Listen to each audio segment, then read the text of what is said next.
Okay, magandang umaga po sa bawat isa. Happy Lord's Day. Ngayong umaga tayo ay muli ay magpupuri, sasamba sa Panginoon kahit na hindi tayo nagkikita-kita. Pero alam ko na magkakasama tayo sa Espiritu at sa inyo-inyong mga tahanan ay kasama ko kayo na sumasamba sa ating Panginoon. Nagpapasalamat ako sa Panginoon sa patuloy na biyaya niya na ipinagkakaloob sa ating lahat at maging sa aming family. Kami po ay magaling na, ayos na ang aming mga pakiramdam at salamat sa Diyos sapagkat alam ko na ang mga kapatid natin sa SGCC at hindi lang dito sa SGCC at sa iba pang mga churches ay nagpipray din po sa amin. Okay, at gusto ring magpasalamat sa Panginoon si Pastor Froy, no? Alam ko nagpadala naman na siya ng pasasalamat sa ating group chat, pero para doon sa mga hindi pa nakakaalam ay alam na siya po ay nagkaroon ng medyo matinding sitwasyon nitoong nakaraang Friday at magkaroon ng medyo nahirapan maghanap kami ng hospital para sa kanya, pero of course eventually ay na-check up din siya ng doktor at medyo may magandang balita na hindi naman na siya kinakailangan pang ma-confine. Ganun pa man, medyo dadaan siya sa mga heavy medication. So ipag-pray natin na sana ay tumalab ang mga gamot na iniinom niya para ma-address ang kanyang problemang pampisikal. Meron siyang problema sa kanyang kidney, meron din yata sa puso, at of course yung kanyang diabetes ay andyan pa rin, matagal na rin naman na yan. So ang pagpapala ng kalakasan at kalusugan ay ipanalangin natin sa kanya at sa kanyang pamilya, kay Wilma, at gayon din sa kanyang mga anak. Okay. Ano pa ba yung mga pwede kong i-announce? Siguro napansin nyo, wala pa tayong Sunday School at sinadya ko po muna na hindi muna magturo sa ngayon dahil ako po ang mangangaral din mamayang hapon dahil hindi rin naman ito sinasadya dahil si Pastor Pro kinakailangan nating pagpahingahin at kinakailangan muna siyang hindi muna mapagod sa ngayon dahil meron siyang pinagdadaan ng karamdaman. Ay ako po mangangaral mamaya. Dahil doon nagpasya ako na hindi na muna tayo magkaroon ng Adult Sunday School at kung loloobin ng Diyos sa susunod na Sunday ay ipagpapatuloy na natin ito. So pag nagkaroon tayo ng Adult Sunday School ay we will start it at 9:15 in the morning, Then after that yung ating morning service. Of course, mamayang hapon magtutuloy ang ating afternoon service at 3 p.m. So I hope na patuloy namin kayong makasama sa gawaing ito ng pagsamba sa araw ng Panginoon. So maraming nagkakasakit ngayon, maraming nahahawa, at alam din natin maging sa statistics ngayon dito sa ating bansa ay patuloy pa rin ang dumadami na nahahawaan ng COVID-19 at siguro kasama sa ating panalangin ay ang patuloy na pag-iingat dahil hindi rin naman natin alam paano minsan tayo nahahawa, pero kailangan pa rin nating mag-iingat. Ito pa rin ay responsibility ng bawat isa sa atin. Pag-pray natin na sana itong mga lockdown na ito at lahat ng pamamaraan na ginagawa ay makatulong para mabawasan at unti-unting masupil na itong paglaganap ng virus na ito sa ating bayan. So ipag-pray po natin talaga yan at sa ating mga family devotion, sa ating personal devotion, at of course sa mga prayer meetings ay pinagpipray din po natin ang lahat ng yan. Pag-pray natin ang iba pang mga kapatid na may karamdaman, yung iba niya nabanggit na naman na sa GC, patuloy natin silang ipanalangin at sana updated din tayo para nang sa ganon ay alam natin kung ano ang mga nangyayari sa loob at labas ng ating pong gawain. So wala tayong pagtitipon sa ngayon, hindi pa rin natin alam kung ano ang magiging classification next week. So we will still ang tawag dyan, aantabay sa anumang mga pagbabalita na gagawin ng ating pong gobyerno, no? Ano pa ba ang pwede kong sabihin sa inyo? Palagay ko yun lang naman, ano? Pero meron pa tayong mga babatiin na nagdiriwang ng kanilang kaarawan, at dito sa aking listahan ay pinadala sa akin ay konti lang naman ito, no? Hindi naman po sinasadya siguro na hindi na ilagay yung mga pangalan ng iba sa inyo dahil hindi pa nakalista, pero hindi yan sinasadya. At happy birthday kung kayo ay magdiriwang ng kaarawan this week na hindi mababanggit ngayon. Pero sa mga nakalista rito sa akin ay happy birthday kay Christine Serrano. Happy birthday sa iyo, Tin. Gayon din kay Franz Cyrek Puedan, si Patrick. Ito Puedan. At gayon din si Marie Franz Soriano. Marie Franz Soriano. Happy birthday. Saka si Alan Garcia. Happy birthday sa iyo, Alan. Magdiriwang siya ngayong September 4 ng kanyang birthday. Yun lang ang nakalagay rito. Pasensya na, no? Sa mga hindi natin mabati, at kung meron mang nakaligtaan tayo na may magpapaalala sa atin mamayang hapon naman, pwede rin naman natin silang batiin ng happy birthday. So yun lang naman ang aking pabalita at information sa ating mga kapatid. Magkaroon po muna tayo ng maikling sandali ng paghahanda ng ating mga sarili para sa ating pagsamba ngayong pong umaga.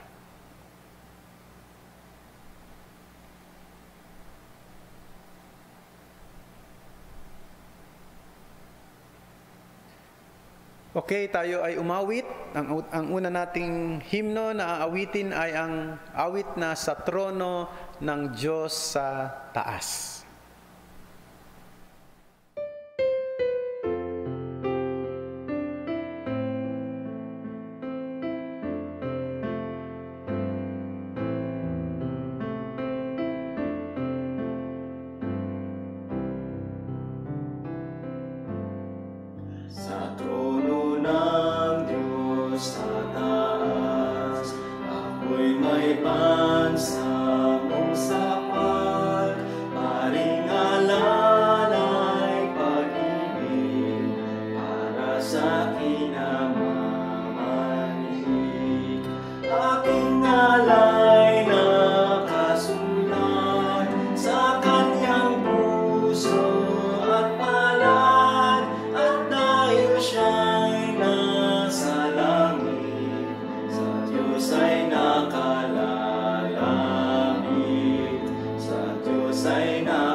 Cordero namatay,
Tayo po ay lumapit sa Panginoon sa panalangin. O aming dakilang Diyos, nagpapasalamat kami sapagkat Ikaw ang aming Diyos.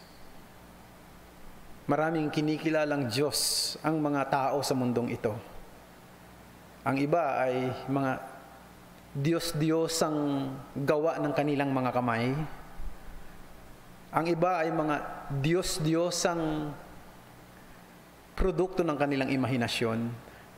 Ang iba ay ang Diyos-Diyosang may kinalaman sa kanilang mga pangarap, sa kanilang mga adhikain, sa kanilang trabaho, sa pera, sa kanilang mga negosyo, o kung ano at anumang mga pangarap at mga gawaing mas mataas pa ang hangaring itanghal at ipursu ng higit sa inyo.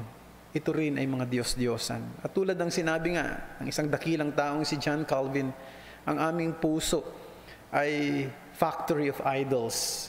Pero nagpapasalamat kami sapagkat nakilala namin ang isang totoong Diyos, ang Diyos ng Biblia. Ang Diyos na siyang lumikha ng langit at ng lupa. Ang Diyos na nagbibigay ng buhay at ang Diyos na siyang may kontrol ng lahat ng bagay. Ang Diyos na siyang sovereign at Diyos ng providensya at Diyos ng kaligtasan. Ang Diyos na nagbigay ng kanyang sariling anak na si Jesus upang dalhin ang pag-asa ng kaligtasan sa mga makasalanang tulad namin. Salamat sapagkat nakilala namin ang tunay na Diyos. Sa umagang ito, muli, nais naming ipagkatiwala sa iyo ang aming pong pagsamba. Dalangin namin, Panginoon, na samahan mo kami. Sana'y wala pong anumang mga possible distraction sa kanilang mga tahanan, sa kanilang mga sitwasyon dyan, sapagkat andyan talaga ang mga distractions. Andyan yung pagkakataon na maaring magawa namin o mabigyan namin ng pansin ang mga bagay na sa tingin namin ay dapat sana hindi namin nabibigyan ng pansin kung kami ay nagkakasama-sama, pero maaring mabigyan namin ng pansin kung kami ay nasa kanilang mga tahanan lamang. Sana po ay tulungan yung mapangalagaan namin ang aming pong concentration sa umagang ito at ikaw po ang maitanghal at maitaas at matuto kami sa mga salita mong aming mapag-aaralan at ito ay mauwi sa pagbabago ng aming mga buhay. Panalangin namin, O Diyos, ang iyo pong paglingap sa inyong lingkod na mga ngaral. Bigyan niyo po ng kakayanang mailahad, ng malinaw at tama lamang ang iyong mga salita. At dalangin namin na maging makapangyarihan ito sa aming mga puso. Pinapanalangin din namin, Panginoong Diyos, sa oras na ito ang bawat mga kapatid namin na may mga sitwasyon, iba't ibang sitwasyon, ang iba ay severe, ang iba ay mild, ang iba naman, Panginoon, ay talagang medyo mahirap ang kanilang mga pinagdadaanan sapagkat hindi lamang sakit, kundi maaaring may mga dagok pa na dumadating sa kanilang buhay na hindi nila kontrolado at maaaring nagbibigay din ng pangamba sa kanila. Samahan niyo po ang bawat isa. Lingapin niyo at patuloy na ilagay sa puso ang pagtitiwala sa inyong magagawa. Tulad ng mga awit sa Psalms na nandoon ang pangamba, pinahahayag, ngunit andoon pa rin ang tiwala. Sinasabi ng mga salmista, "Why are you downcast, O my soul? Hope in God." Sana ganun din kami, aming Panginoong Diyos. Inaamin namin na may mga panahon na nanlulumo kami, nahihirapan kami, pero ang tiwala namin ay nais namin pa rin ibigay sa inyo. Kayo pa rin ang aming pag-asa. Hindi ang lakas ng tao, hindi ang kakayanan ng tao, at hindi ang pangako ng tao.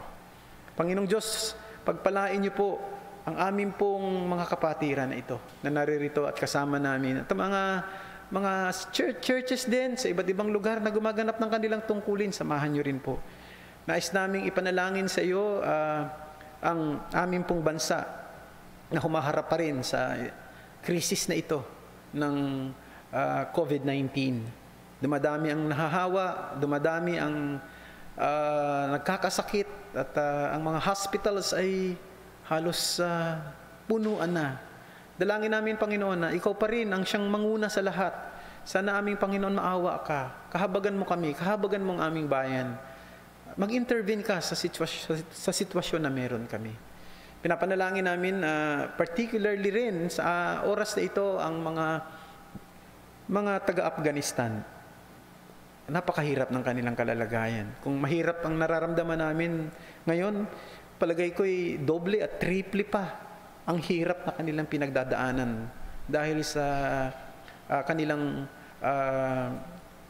sa political instability na hinaharap ng kanilang bayan at sa panganib ng grupong Taliban na siyang sumasakop ngayon sa kanilang gobyerno. Ang partikular na gusto namin ipanalangin ay ang mga kapatiran, sapagkat may nagbabalita, kung ito man ay totoo, na nagbabanta ang mga grupong ito na iwa-wipe out nila ang mga Christians doon sa kanilang lugar at hindi nila hahayaan na mayroon pong ibang pananampalataya na mananatili sa kanilang lupain. Panginoong Diyos, maawa ka sa mga taong ito. Maawa ka sa mga kapatid. I-preserve mo sila. At huwag mong hayaan na masaktan sila. Proteksyonan nyo sila. At bigyan nyo rin po ng malambot na puso ang mga taong ito. At maisip nila na walang higit na mabuti kundi bigyan ng kalayaan ng bawat isang ipahayag ang kanilang pananampalataya. Kesa ito'y kanilang supilin at sikilin. O aming Panginoong Diyos, kumilos ka, maawa ka. At muli, nais namin ipagkatiwala ang lahat sa inyo, ang buong araw na ito ng aming pong pagsiselebrate, gayon din ang mga nagdiriwang ng kanilang mga birthdays, i-bless nyo rin po sila, at hanggang mamayang hapon sa aming pong pagsamba, ikaw ang maitaas. Itong aming dalangin sa ngalan ni Jesus. Amen. At sa pagkakataong ito, tayo ay aawit muli. Supposed to be tayo ay lilikom ng ating mga handog.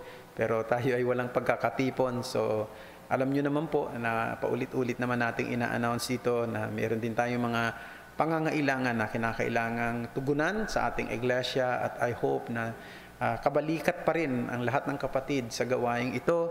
At maging bahagi pa rin ang inyong pagsamba sa Panginoon, ang inyong pagtulong, ang inyong pagkakaloob. Itong nakaraang 2 linggo ay we try our best na makatulong sa ibang mga nangangailangan, na nagbigay tayo ng mga konti, maliit lamang na mga cash assistance, no, doon sa mga kapatid natin sa dito sa church, and of course doon sa ating mga Bible studies. At of course hindi natin magagawa yan kung wala ang patuloy na pagtulong ng mga kapatid na naririto sa atin po, ang inyong mga kaloob. So kung ano man ang pwede ninyong paano nyo maipapaabot ito sa ating pong church, ay marami naman ang kaparaanan. Nandyan si Joanne, pwede nyo kausapin, si mga members ng ating finance team, at gayon din, pwede rin naman kung magkatipon na tayo, ay kung maiipon nyo, ay pwede rin nating dalhin dito sa ating pong pagtitipon. So, yun lang, at umawit tayo ng isa pang awit. We will be singing another hymn. At awitin natin, O God beyond all praising.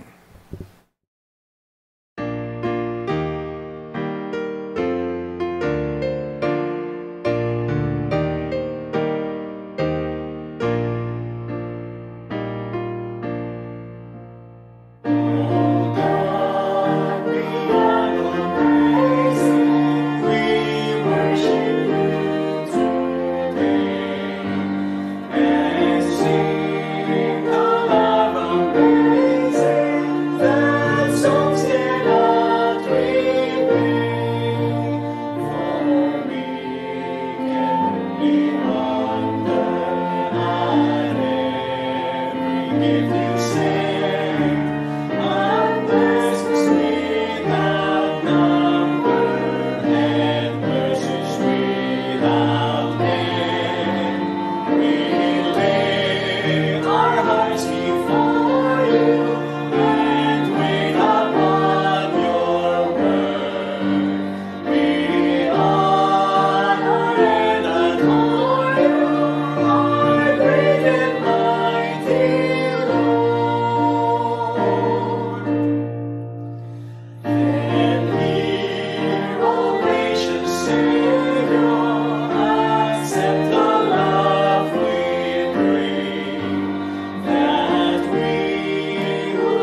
Okay, magpapatuloy na tayo ngayon pong umagang ito sa ating pag-aaral sa Book of Judges. May 2 linggo yata na tayo ay tumigil saglit sa ating pong serye na ito at ngayon ay babalik na tayo. Ang pamagat ng ating series na ito ay The God Who Disciplines and Delivers. At this point in time ay samahan niyo po ako na basahin natin ang Judges chapter 12 verses 1 to 15. Judges chapter 12 verses 1 to 15. Atin po babasahin ang salita ng Panginoon. Ang mga lalaki ng Ephraim ay nagtipon at tumawid patungo ng Zavon at sinabi nila kay Jephthah, "Bakit ka tumawid upang lumaban sa mga anak ni Ammon at hindi mo kami tinawag upang sumama sa iyo? Susunugin namin ang iyong bahay na kasama ka." Sinabi ni Jephthah sa kanila, "Ako, ang aking bayan ay may matinding labanan sa mga anak ni Ammon. At nang tawagan ko kayo, ay hindi ninyo ako iniligtas sa kanilang kamay. Nang makita ko na ako'y hindi ninyo iniligtas, ay iniligay ko ang aking buhay sa aking kamay. Ako'y tumawid laban sa mga anak ni Ammon, at sila'y ibinigay ng Panginoon sa aking kamay. Bakit kayo umahon dito sa akin sa araw na ito upang makipaglaban sa akin?" Nang magkagayoy tinipon ni Jephthah ang mga lalaki sa Gilead at nakipaglaban sa Ephraim. Ginapi ng mga lalaki ng Gilead ang Ephraim sapagkat kanilang sinabi, "Kayo'y mga takas sa Ephraim, kayong mga Gileadita sa gitna ng Ephraim at Manases." At sinakop ng mga Gileadita ang mga tawiran sa Jordan sa gitna ng Ephraimita. At kapag sinabi ng mga takas sa Ephraim na paraanin mo ako, ay sinasabi ng mga lalaki ng Gilead sa kanya, "Ikaw ba'y Ephraimita?" Kung kanyang sabihing hindi, ay sinasabi nga nila sa kanya, "Sabihin mo ang Shebolet." At sinabi niya, "Sebolet," sapagkat hindi niya mabigkas ito ng tama. Kaya't kanilang darakpin at papatayin siya sa mga tawiran ng Jordan. At ang napatay ng panahong iyon sa Ephraim ay 42,000. Naghukom si Jephthah sa Israel ng 6 na taon. Pagkatapos ay namatay si Jephthah sa Gileadita at inilibing sa kanyang lungsod sa Gilead. Pagkatapos niya, si Ibzan na taga Bethlehem ay naghukom sa Israel.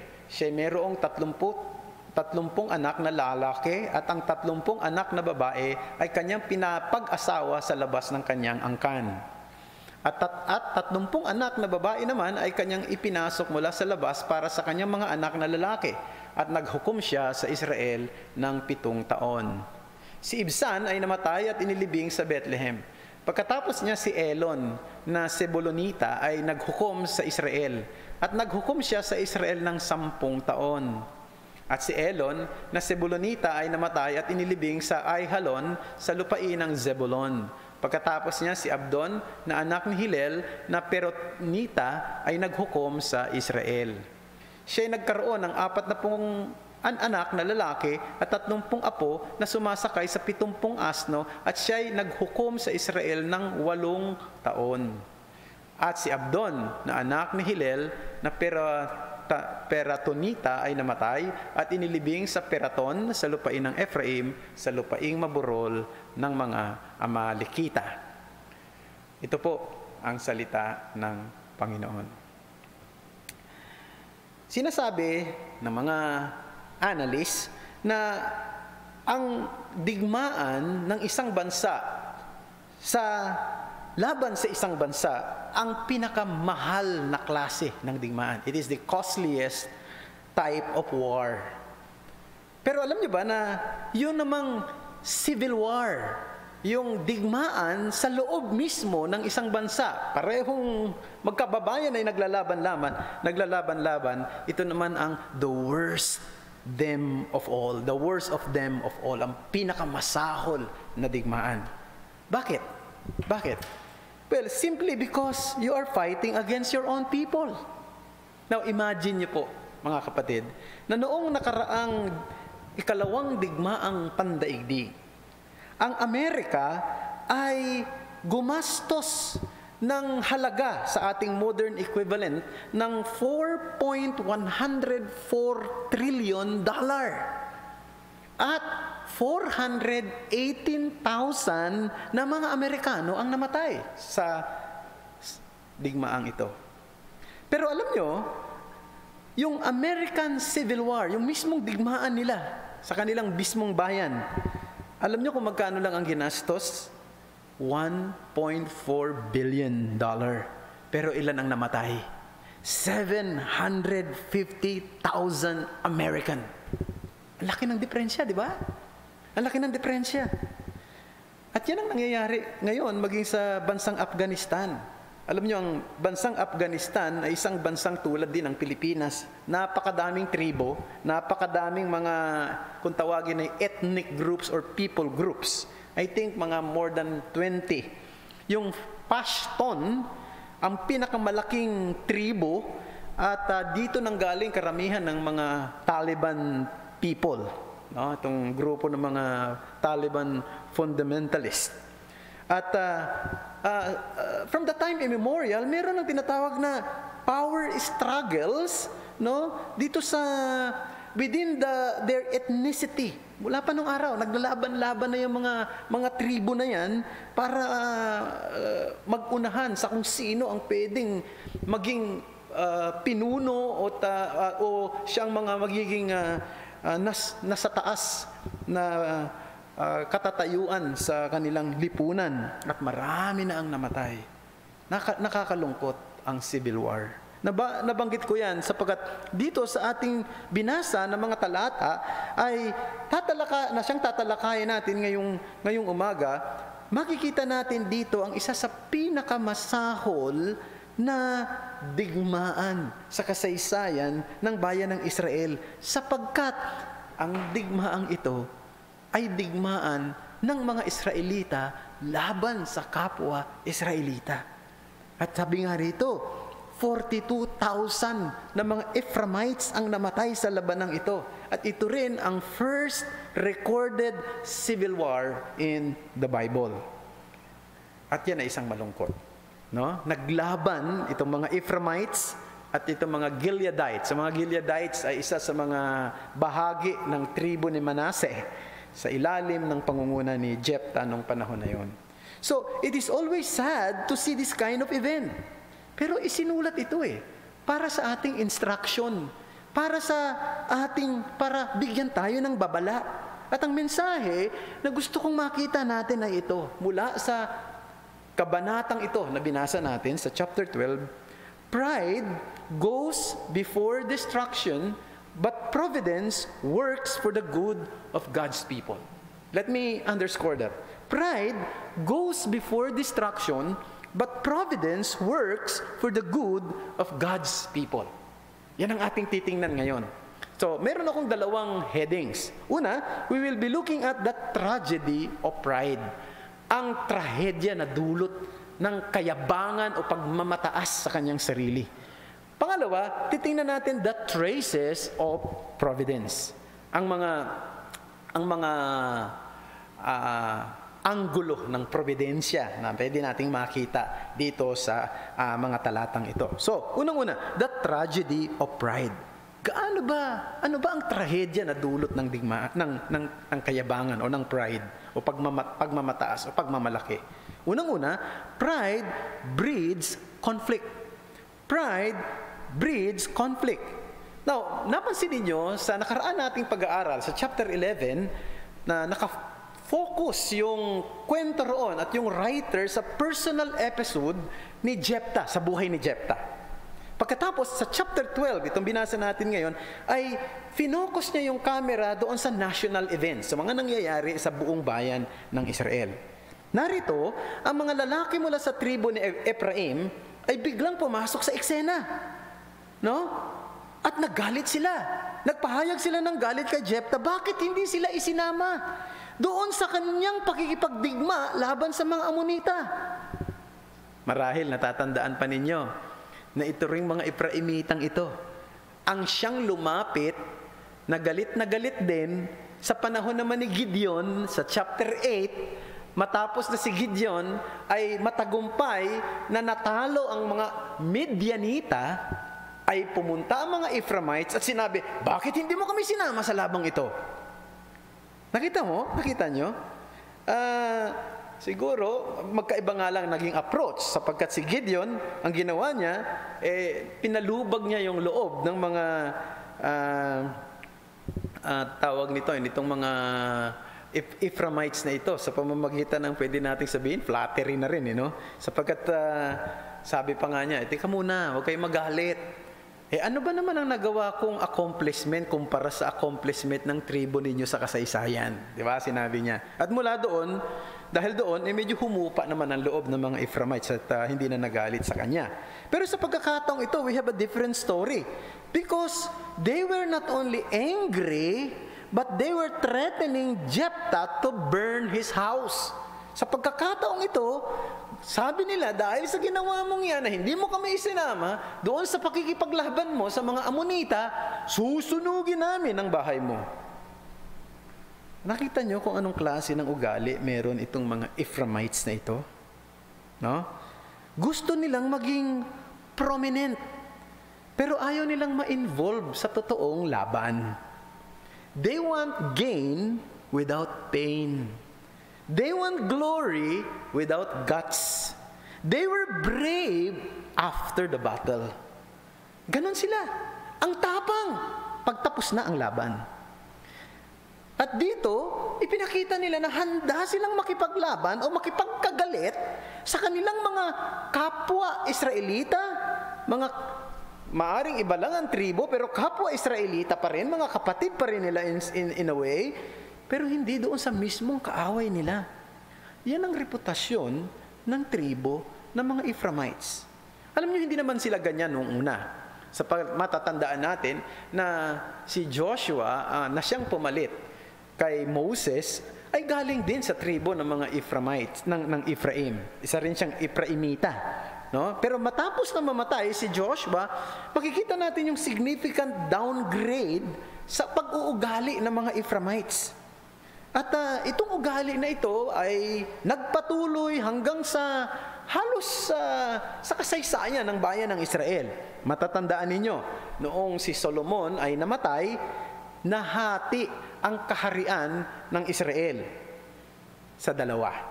'Di ba? Yung 10 tribo ay nagrebelde laban kay Rehoboam na nung panahon na yon siya ang pumalit na hari kay Solomon, at pinangunahan ng 10 tribo ito ang pagre-rebelde ng isang lalaki na ang pangalan ay si Jeroboam.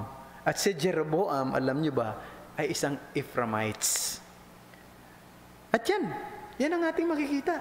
And because this tribe is the largest, you would notice that sometimes the northern kingdom was called Israel or Ephraimites. At naging prominente sila sa tinatawag na pagre-rebelde laban sa sambayanan ni David. Now, isipin nyo, sa pagkakataong ito yung tagumpay ni Jephthah laban sa mga Ammonites.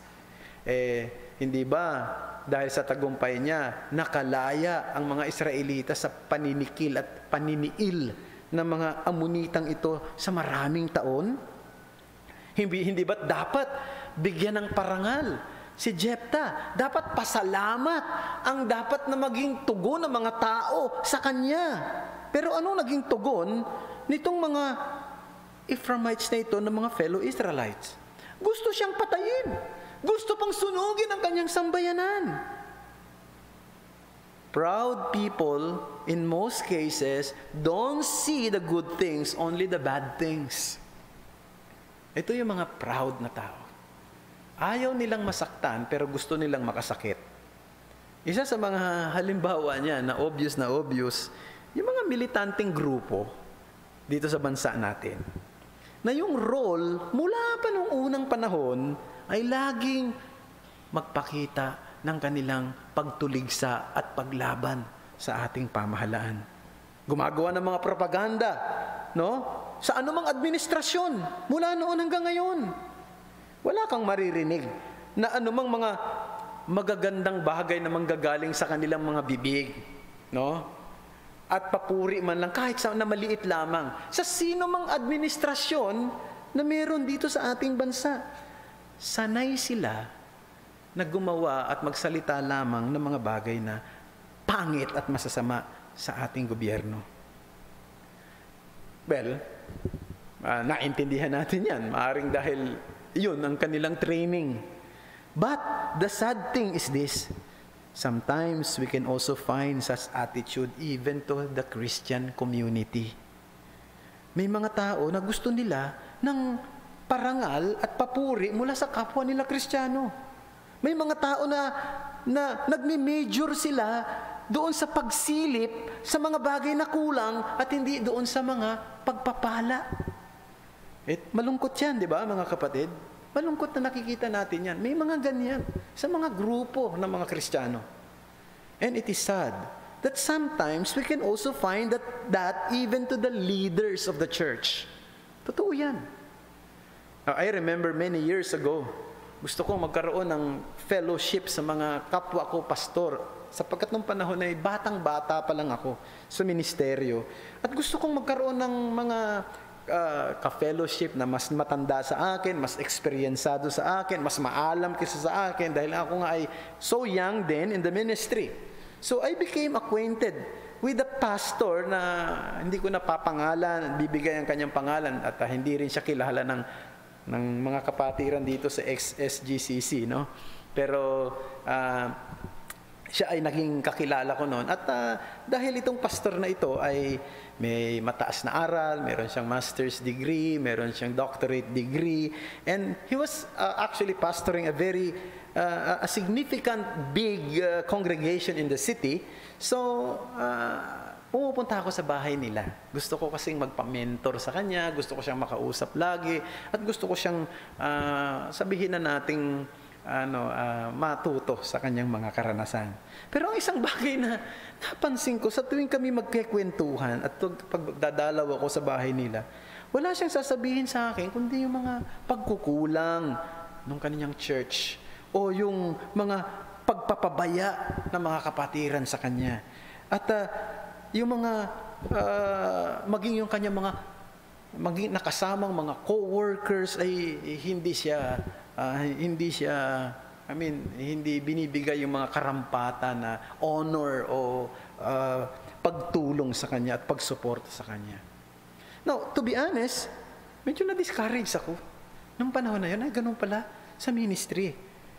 Pero salamat sa Diyos sapagkat nakakilala ako ng mga mabubuting kaibigan sa larangan ng paglilingkod na siyang nagsilbing encouragement sa akin na magpatuloy sa paglilingkod sa Panginoon. And brethren, itong gusto kong sabihin sa bawat isa sa atin. Let us not be lover of conflict, but lover of peace. Proud people breeds conflict. But dapat tayong mga Christians, we should be lover of peace, not conflict. Sana i-apply natin yung sinasabi sa 1 Peter chapter 4 verse 8. Love covers the multitudes of sins. Ang pag-ibig ay tumatakip sa napakadaming pagkakamali. So yan ang unang katangian at trahedya ng pagiging isang proud. Pero mayroon pang pangalawa, no? Una, pride breeds conflict. Pangalawa, pride belittles compatriot. Pride belittles compatriot. Now, tingnan natin itong mga Ephraimites na ito. Yung sinabi nila kay Jephthah at sa mga Gileadita. Sa verse 4b, mababasa natin. Sabi, kayo'y mga takas sa Ephraim. Kayo'y mga Gileadita sa gitna ng Ephraim at ng Manases. Alam niyo yung mga salitang yan? Mga salita na panliliit, no? Mga belittling their fellow Israelites. Parang they were as if saying, who cares kung kayo ay nagtagumpay sa mga kalaban ng Israel na mga Amonita? Who cares? Kayo naman ay mga bababang klase ng tao. Kayo naman ay mga fugitive, no? Dito sa bayang ito, kayo naman ang pinakamababang klase ng mga Israelita. Parang ganun ang gusto nilang sabihin. Mga nobody naman kayo eh. Parang tingin, so ibig sabihin, ang tingin ng mga Ephraimites sa kanilang sarili, sila ay mga somebody, while the Gileadites are nobody. Now, tingnan natin yung naging tugon ni Jephthah rito sa verses 2 to 3, no? Hindi ka na babasahin, pero dito may naging tugon siya rito, no? Kung natatandaan niyo, sinabi niya hindi naman totoo na hindi ako humingi ng tulong sa inyo eh. Ang totoo, humingi ako ng tulong. No, nag-cross ako sa heart of the land, recruiting people to join us in battle against the Ammonites, and nobody responded. So anong ginawa namin?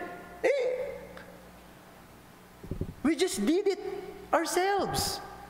At ang sabi niya, and the Lord gave them into my hands. At ibinigay ng Panginoon ang mga kalabang ito sa aking mga kamay. Parang sinasabi niya, ang totoo, hindi naman ako ang siyang tumalo sa mga kalabang ko, sa mga Ammonita. No?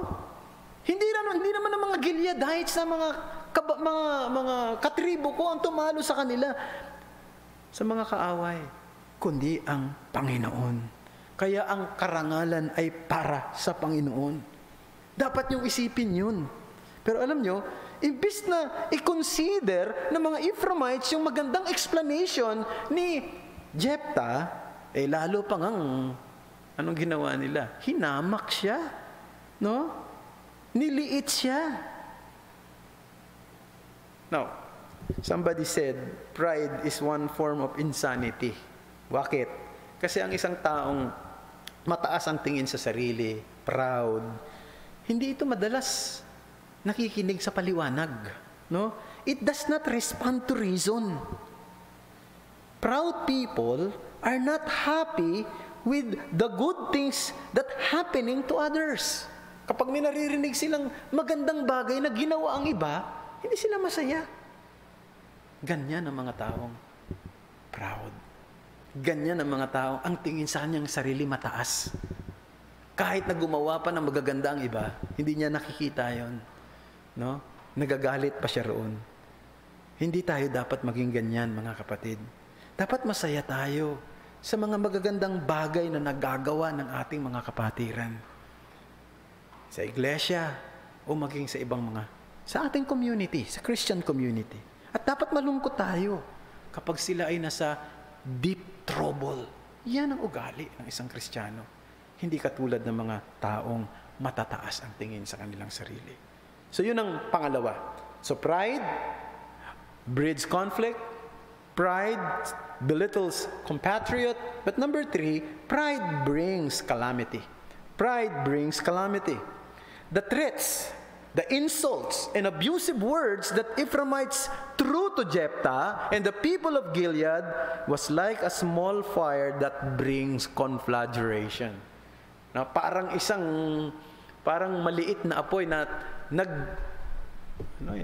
gumawa ng isang malaking sunog sa kagubatan. Bakit? Sabi kasi sa Proverbs 15:1 a soft answer turns away wrath, but a harsh word stirs up anger. Ang salitang marahas ay nagbubunsod ng galit. Now, maaaring pwede kong sabihin, mga kapatid, na mali si Jephthah, na hindi siya naging mapagpasensyoso sa mga Ephraimita. Pero tandaan nyo, papatayin na siya ng mga Ephraimites, susunugin ang kanyang bahay, no? Paring medyo kulang siya sa pasensya nung pagkakataong ito. Pero ito rin ang isang bagay na totoo. Pride brings judgment and calamity. Ang kayabangan, ang pagiging hambog ay nagdadala ng paghatol at kasawian. At yan ang pinayagan ng Diyos na mangyari sa pagkakataong ito. Now, wala tayong detalye rito kung paano nagsimula yung laban ng mga Gileadites sa mga Ephraimites. Pero kung titingnan natin yung flow of the story, ang nagpasimula ng lahat ay ang mga Ephraimites. At dito makikita natin na naging dumipensa lamang si Jephthah at ang mga Gileadites sa hamon at sa banta at sa mismong pananakit na gagawin sa kanya ng mga Ephraimites na ito. Pero ano nang alam natin kung ano nangyari, di ba? Di ba itong mga Ephraimites na ito, ang titindi ng mga sinasabi nilang salita, ang kinukonsider nila na si Jephthah, itong mga Gileadites, sila daw ay mga, kung tawagin ay taakas, mga fugitives ng Manasseh at Ephraimites. Yon, nagkaroon ng digmaan. Malungkot yan, civil war. And natalo ng puwersa ng mga ni Jephthah, ng mga Gileadites, ang tribo ni Ephraim. At isa sa mga strategy na ginawa nila o dinevise nila rito, kung napansin nyo, noong kanilang sakupin. No? Kasi ang nangyari, nasakop nila yung fords, no? Yung fords ng Jordan River. Yung ford, ito yung parang tawiran sa Jordan. May mga, siguro may, doon sa ilog, mayroong mababaw na bahagi raw na doon tumatawid ang mga tao sa kabilang bahagi ng Jordan. No? Tumatawid sila roon at doon sa kabilang bahagi ng Jordan, nandoon ng maraming mga iba't ibang tribo, no, para malaman ng mga Gileadites na yung tumatawid ay isang Ephraimita o hindi Ephraimita. Meron silang ginawang device kung doon kung mapapansin niyo, di ba? Sila ba itatawid at sasabihin, no, ikaw ba ay galing sa tribo ni Ephraim? Pag sinabing hindi, sige, bigkasin mo ang salitang Shebolet. Yung mga mga tribo ni Ephraim, hindi nila nabibigkas ng tama yung salitang Shebolet. No? At alam niyo bang ibig sabihin ng Shebolet? It means a flowing stream, a flowing stream. Pero alam niyo, itong salitang ito, naging kabahagi na ito ng English language, no? Na ang ibig sabihin, words, expression, ideas, or beliefs used by the insider to detect the outsiders. So, ginagamit na yan ngayon sa English. Pero alam nyo, parang ganito yan eh. Malalaman natin ang tao, di ba, kahit na dito sa ating bansa, malalaman natin kung yung tao ay Cebuano, Ilonggo, Kapampangan, o Ilocano, di ba? Saan? Sa kanyang accent, sa kanyang pananalita. O so, paano niya binibigkas yung salita? No? Paano bigkasin ng mga Cebuano yung tricycle? Paano bigkasin yung salitang bicycle? Ganyan ba? Di ba? Yung halimbawa, yung mga Kapampangan, no? Di ba, yung salita na merong H, inaalisan nila ng H. Yung mga salita namang merong H, nilalagyan nila ng H. Medyo iba sila, no? Halimbawa, pag sinabing alay. Pag binigkas yan ng mga Kapampangan, halay. Iba nang ibig sabihin, no? Ako'y may alay sa iyo. Tapos pag sinabi ng Kapampangan, ako'y may halay sa iyo. Iba nang ibig sabihin na. So parang ganito nangyari. So mga taga-Ephraimita, iba talaga ang kanilang accent. No? Sa lahat naman halos ng bansa, merong ganyan eh.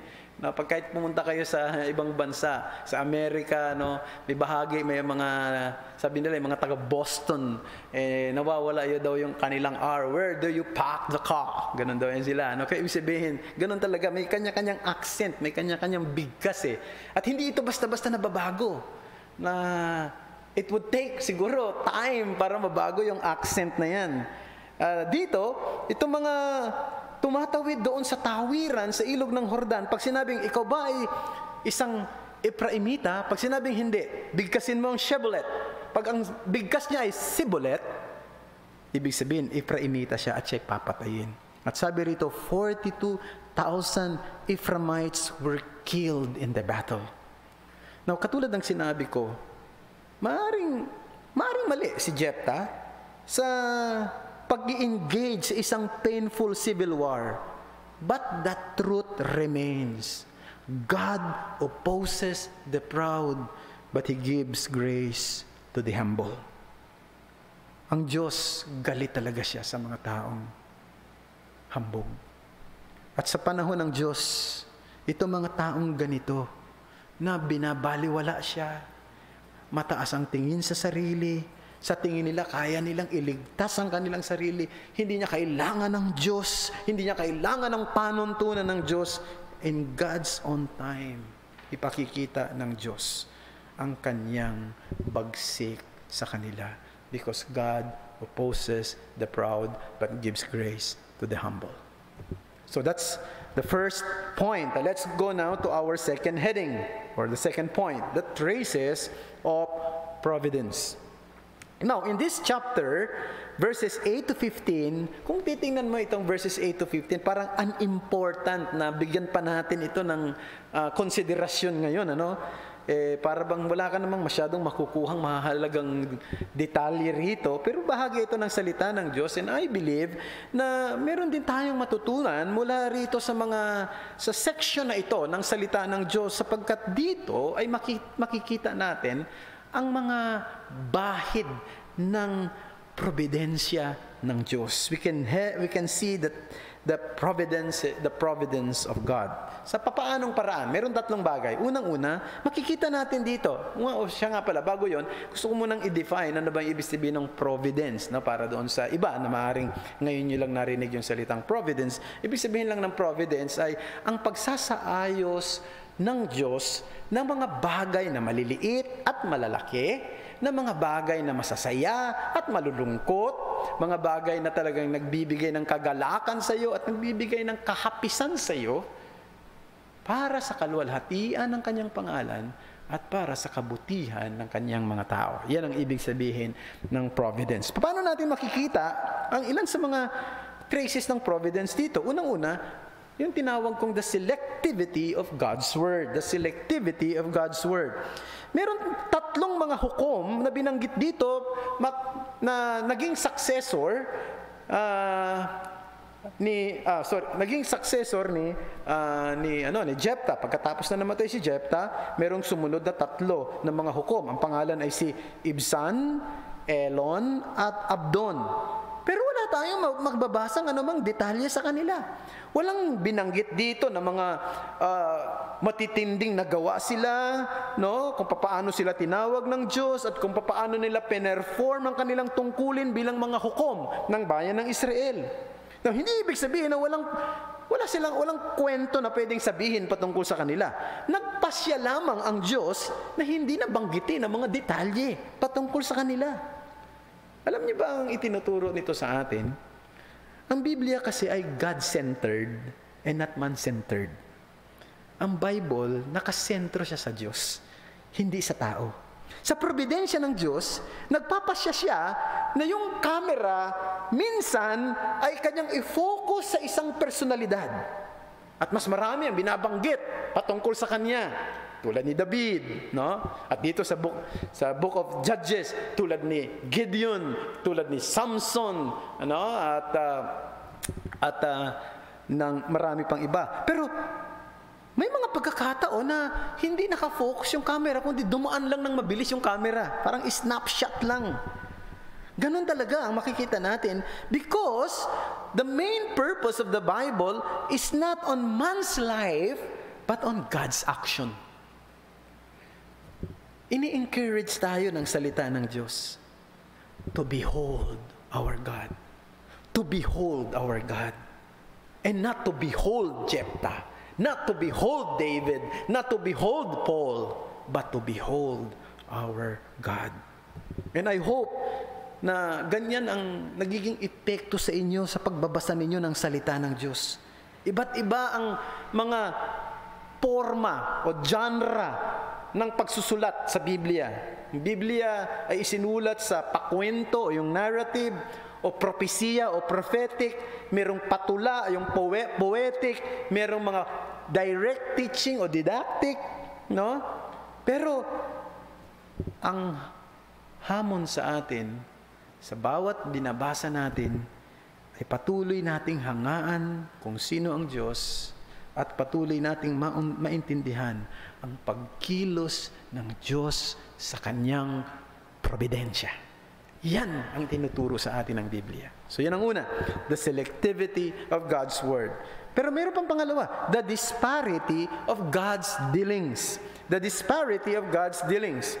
Now, mapapansin niyo na si Jephthah, binanggit yan, di ba, sa chapter 11, si Jephthah ay meron lang nag-iisang anak na babae. At yung nag-iisang anak niyang babae, inalay niya pa sa Panginoon, kaya ito ay nanatiling walang asawa hanggang sa kanyang kamatayan. Samantalang itong si Ibzan, no? Na sumunod sa kanya na maging hukom. Sabi rito, meron siyang 30 anak na lalaki at 30 anak na babae at lahat sila ay nagkaroon ng asawa.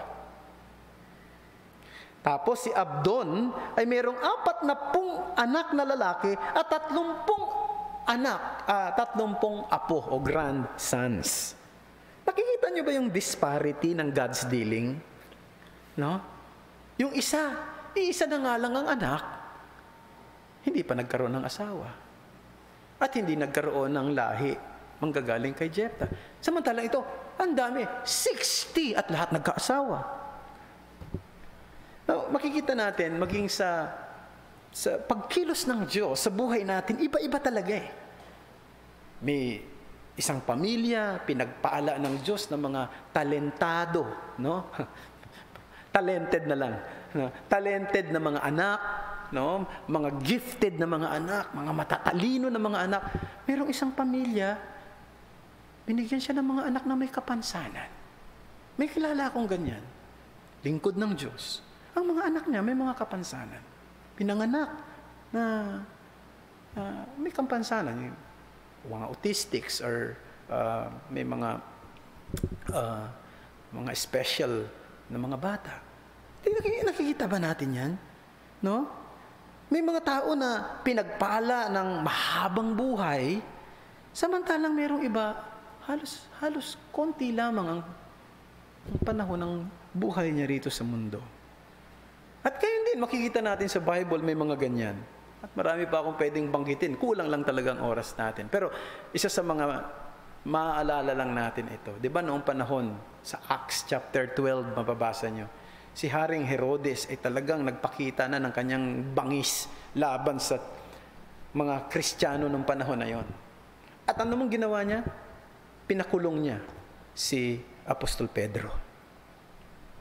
At itong si Apostol Pedro ay sa mahimalang paraan nakalabas ng kulungan. Hindi nga niya namalaya na nakalabas na siya eh. No? Habang nagpipray yung church para sa kanya. Pero, yung isa pang apostol na ang pangalan ay si Santiago, pinapugutan ng ulo, no, ni Herodes. Napansin niyo ba yun? Bakit hinayaan ng Diyos na si Santiago ay mapahamak sa kamay ni Herodes, samantalang si Pedro ay ma-enjoy niya yung himala. Yung himala ng Diyos. Na hindi siya masaktan o magalaw man lamang ni Haring Herodes. Nangyayari talaga yan. Bakit hinayaan ng Diyos na yung isang tao na hawaan itong virus na COVID-19 ay mild lamang? No? At yung iba pa nga, tinatawag na, di ba, na asymptomatic. Samantalang ito naman nahawaan, naging severe yung kaso, at yung iba pa, namatay. We have actually no answers to these profound questions. At huwag niyong iisipin, porkit hindi maganda ang nangyari sa taong ito, at magaganda ang nangyayari sa taong ito, mas espiritual at ito ay hindi. Mas malapit sa Diyos at ito ay hindi. Hindi, mga kapatid. Sapagkat ganun ang dealings ng Panginoon. This is the mystery of God's dealings. Ganun pa man, isang bagay ang tiyak. We are brought to worship the unsearchable wisdom of God. Ito ay nagdadala sa atin para sambahin natin ang hindi masuri na karunungan ng Diyos. So yun ang pangalawa, the disparity of God's dealing.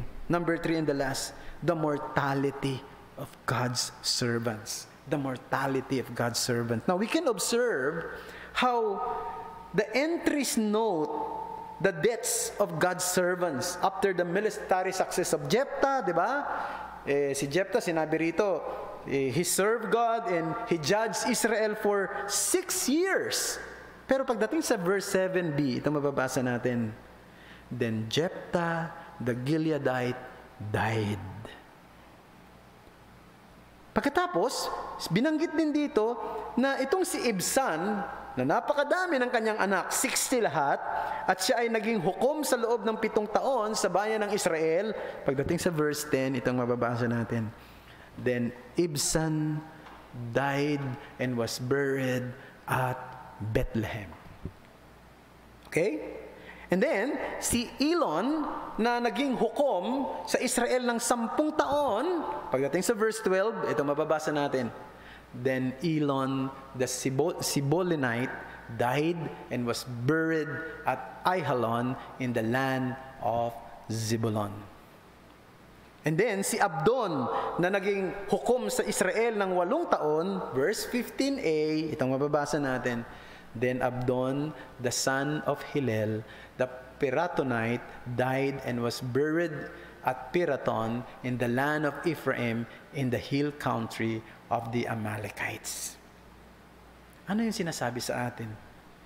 Pinapakita dito sa atin, no matter who you are, whether you have a big name or a small name in the arena of life, whether you are rich or poor, whether you are a Christian with big responsibility in the church or just an ordinary Christian who is faithful in the simple task that God has entrusted to you, you are not a unique individual because you will also die. Di ba? Di ba yun ang katotohanan? May taong naging makapangyarihan, may pangalan. Isang taong halos hindi kilala, pareho ring namamatay. Isang tao na naging leader at ginamit ng Diyos. Isang tao naging tagasunod lamang at nasa likod lamang ng mga pangyayari. Kumbaga behind the curtain lamang siya. Pare-pareho rin ang katapusan at sila ay namamatay. Ito ay paalala sa atin na ang ating panahon at kung gaano tayo katagal maglilingkod sa Diyos at yung klase at kalidad na pwede nating maiambag sa pagpapalaganap ng Kanyang kaharian, yung mga pressures, yung mga intensity ng mga challenges na haharapin natin sa buhay na ito, ang Diyos ang nagdedetermine ng lahat ng yan. All of them are determined by the Lord. Maikli lamang talaga ang buhay. Kahit na kayo mga bata na naririto nakikinig sa akin, kayo mga kabataan, na sa tingin ninyo malakas pa kayo, malulusog pa kayo, itong gusto kong sabihin sa inyo, maikli lang ang buhay. Mabilis lang. Bukas makalawa, matanda ka na rin. Bukas makalawa, mahina na rin ang katawan mo. Bukas makalawa, haharap ka na rin sa kamatayan. Kaya nga, dapat wag na nating bigyang pansin ng mga bagay na walang kabuluhan. Wag na nating ituon ang ating isip dun sa mga bagay na panandalian lamang. Spend your remaining time in seeking first the kingdom of God and His righteousness. Gamitin mo ang mga natitirang panahon sa buhay mo na hanapin ang kaharian ng Diyos at ang Kanyang katuwiran. Sapagkat gusto kong sabihin, ito lamang ang mga bagay na ibibilang doon sa kawalang hanggan, doon sa kalwalhatian. Pero bago tayo magtapos ngayong umagang ito, gusto kong ipaalala sa bawat isa sa atin, no? Ang mga dakilang lalaki at mga dakilang babae ay namamatay. No? Ang mga ordinaryong lalaki at mga ordinaryong babae ay namamatay. Ikaw ay mamamatay. Ako ay mamamatay. Lahat tayo darating sa kamatayan. Pero merong isang tao na namatay. Pero pagkatapos ng 3 araw, siya'y nabuhay. Nagtagumpay sa kamatayan. Siya ang ating Panginoong Jesucristo. Kung ipagkakatiwala mo ang iyong sarili sa Kanya, na siyang tanging tagapagligtas mo, na siyang tanging Panginoon ng buhay mo, hindi lang kaligtasan ng kaluluwa mo ang siyang igagarantiyang ibibigay sa iyo, kundi maging ang tagumpay doon sa kamatayan sa huling araw, sapagkat ikaw ay may kaugnayan sa Kanya na namatay, ngunit nagtagumpay sa kamatayan at hindi na muling mamamatay. Pag-isipan mo yung maigi para sa iyong sarili at ito'y napakahalaga ngayon. Sana lalo nating nakita ang kagandahan at ang kaningningan, ang katingkaran ng katangian ng Diyos. Manalangin tayo. Panginoong Diyos, salamat po sa mga salita mong ito na amin pong napagbulay-bulayan sa umagang ito. Sana po'y isulat mo ang mga katotohanan ito sa puso namin at dalangin namin, sana'y tulungan mo kami na malabanan ang kayabangan, ang pagmamataas, ang kahambugan, sapagkat galit ka sa mga ganitong tao na may ganitong klase ng pag-uugali. At magtiwala kami sa iyo lagi na anuman ang nangyayari sa buhay namin, na hawak mo kami, ang iyong providensya ay laging sa huli ay makakabuti sa iyong mga tao. Marami pong salamat muli, O Diyos. Purihin ang iyong pangalan. Ito ang aming dalangin sa ngalan ni Jesus. Amen. Tayo po ay mawit. Ang ating pong huling himno ay ang awiting Behold Our God.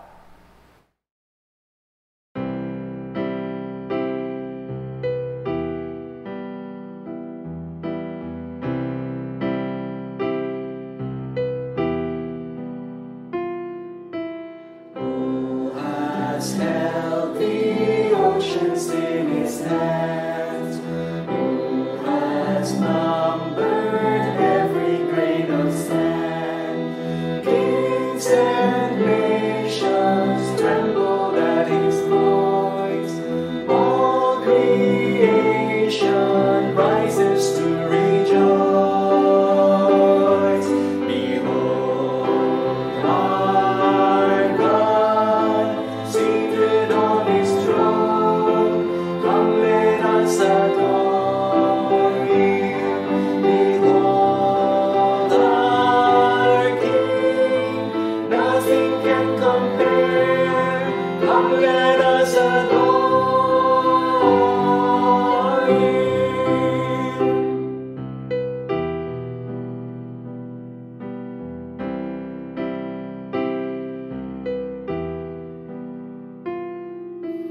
Who has given counsel to the Lord? Who can question any of his words? Who can teach the one who knows all things? Who can fathom all his wondrous deeds? Behold our God, seated on his throne. Come, let us adore him. Behold our King, nothing can compare. Come, let us adore him.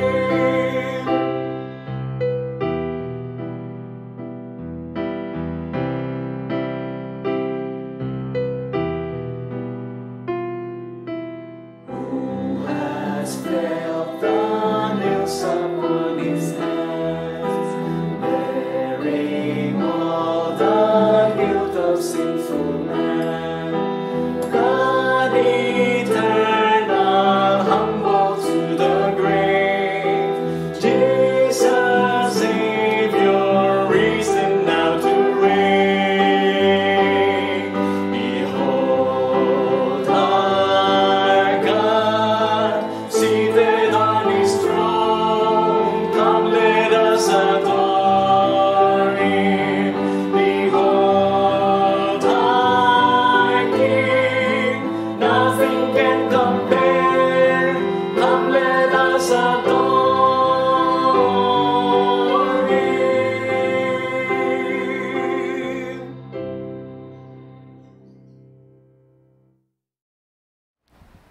O ang kalaliman ng kayamanan, ng karunungan at ng kaalaman ng Diyos. Hindi masuri ang kanyang mga hatol, hindi masiyasat ang kanyang mga daan, sapagkat sino ang nakakaalam ng pag-iisip ng Panginoon? O sino ang kanyang naging tagapayo? o sino ang nakapagbibigay sa Kanya at siya'y mababayaran. Sapagkat mula sa Kanya at sa pamamagitan niya at para sa Kanya ang lahat ng bagay, sumakanya nawa ang kalwalatian magpakailanman. Amen. Marami pong salamat mga kapatid sa inyo pong pakikinig at pagsama sa ating pagsamba ngayon. Magkaroon tayo saglit ng pananahimik at pagbubulay-bulay sa puso natin. Sana ang mga salita ng Diyos ay totoong nagkaroon ng kabuluhan at kahulugan sa ating mga puso ngayon.